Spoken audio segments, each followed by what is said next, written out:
अस्सलाम वालेकुम नाजरीन, उम्मीद है आप सब खैरियत से होंगे। इस वीडियो में आज हम बात करेंगे ड्रामा सीरियल मन्नत मुराद की कहानी के बारे में। ड्रामा सीरियल मन्नत मुराद में बहुत ही डिफरेंट और यूनिक स्टोरी को दिखाया जा रहा है। इसमें पंजाबी कल्चर पर ज़्यादा फोकस किया जा रहा है। इसमें इकरा अजीज़ मन्नत का और तलहा छूर मुराद का रोल प्ले कर रहे हैं। इस ड्रामे में हम देखेंगे कि मुराद अपनी फैमिली में अपनी वालदा और 2 बहनों के साथ रहता होता है। उसकी 2 बहनें शादीशुदा होती हैं। मुराद का ताल्लुक एक ऐसी कंजर्वेटिव फैमिली से होता है जहाँ पर उसकी वालदा बहुत स्ट्रिक्ट होती हैं।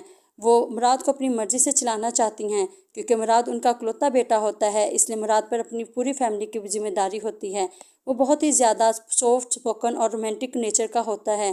ख़ास तौर पर अपने वालिद की डेथ के बाद वो अपनी मदर को तकलीफ़ नहीं देना चाहता, इसलिए वो अपनी ज़िंदगी अपनी मदर के सूलों पर गुजारता है। वो अपनी वालदा का हर हुक्म मानता है। मुराद की वालदा को हर वक्त यही डर रहता है कि मुराद को कहीं कोई लड़की फंसा ना ले, इसलिए वो मुराद को परफ्यूम तक लगाने की इजाज़त। दूसरी तरफ मन्नत बहुत ही खूबसूरत यंग लड़की होती है जिसका ताल्लुक एक ऐसी फैमिली से होता है जो लव, केयर और म्यूचुअल रिस्पेक्ट को इम्पोर्टेंस देते हैं। क्योंकि मन्नत की परवरिश एक ऐसे ख़ानदान में होती है जहाँ पर हर एक इंसान को अपनी ज़िंदगी अपने असूलों के मुताबिक गुजारने का हक है, इसलिए वो अपने तमाम फैसले खुद करती है। मन्नत पर किसी का प्रेशर नहीं होता। माँ बाप के ना होने के बावजूद मन्नत का भाई नफीस मन्नत को बहुत आज़ादी देता है, उसे बहुत प्यार से पालता है, मन्नत की हर ख्वाहिश को पूरा करता है। वो मन्नत को हर तरह की साइश देता है।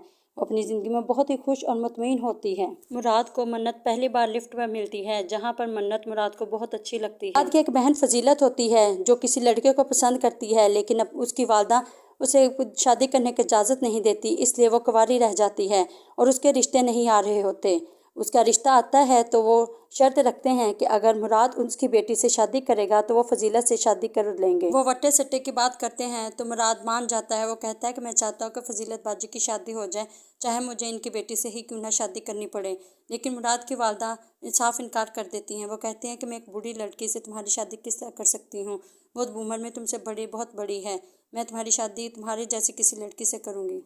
वो उनकी इंसल्ट कर वो रिश्ते वालों की इंसल्ट कर उनको उसके बाद हम देखेंगे कि मुराद की मदर मुराद की शादी के लिए लड़की तलाश कर रही होती है तो रिश्ते वाली मन्नत का रिश्ता लेकर जाती है और कहती है कि 7 साल के बाद उनके पहली लड़की हुई थी जिसकी वजह से उन्होंने उसका नाम मन्नत रखा। मुराद की वालदा को मन्नत की तस्वीर बहुत अच्छी लगती है। वो मन्नत को अपनी बहू के रूप में पसंद कर लेती है और उसके घर रिश्ता लेकर चले जाती है। वो नहीं जानती कि मन्नत और मुराद दोनों एक ही ऑफिस में काम करते हैं। रिश्ता तय पाने के बाद मन्नत और मुराद एक दूसरे के बहुत करीब आ जाते हैं और वो एक दूसरे को पसंद करने लगते हैं। दोनों फैमिलीज़ में तजाद होने के बावजूद, दोनों फैमिलीज़ का बैकग्राउंड मुख्तलिफ होने के बावजूद दोनों एक दूसरे के करीब आ जाते हैं और एक दूसरे को पसंद करने लगते हैं। ये सब बातें मुराद की वालदा नहीं जानती होती, इसलिए उन दोनों की शादी हो जाती है।